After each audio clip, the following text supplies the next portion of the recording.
Well, slower growth in emerging economies and a strengthening dollar have also contributed to the drop in oil prices. Now global oil companies are feeling the pinch, as CCTV's Tracy Tandon reports. Last month, credit ratings agency Standard & Poor's downgraded global oil giant Exxon Mobil from AAA to AA+.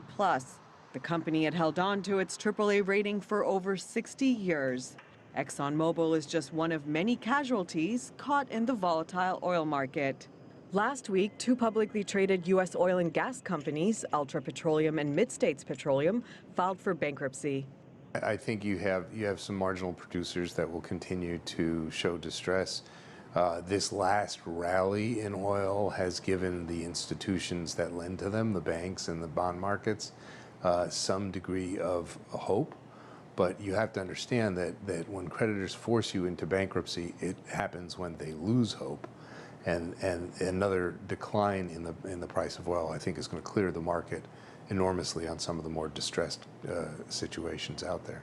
According to a recent report from consulting firm Deloitte, about a third of the world's publicly traded oil companies are at a high risk of going bankrupt this year.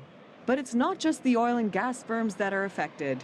Many oil-producing countries, including those in the Gulf states, are also being hit hard.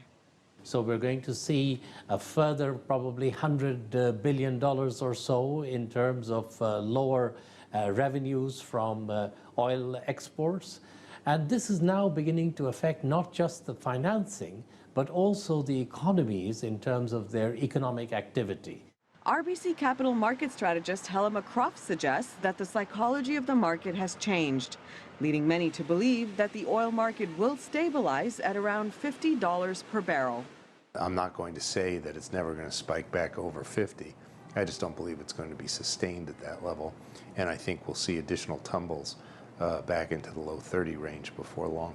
As oil prices continue to slide with really no end in sight, many oil-producing economies are now being forced to diversify their revenue streams.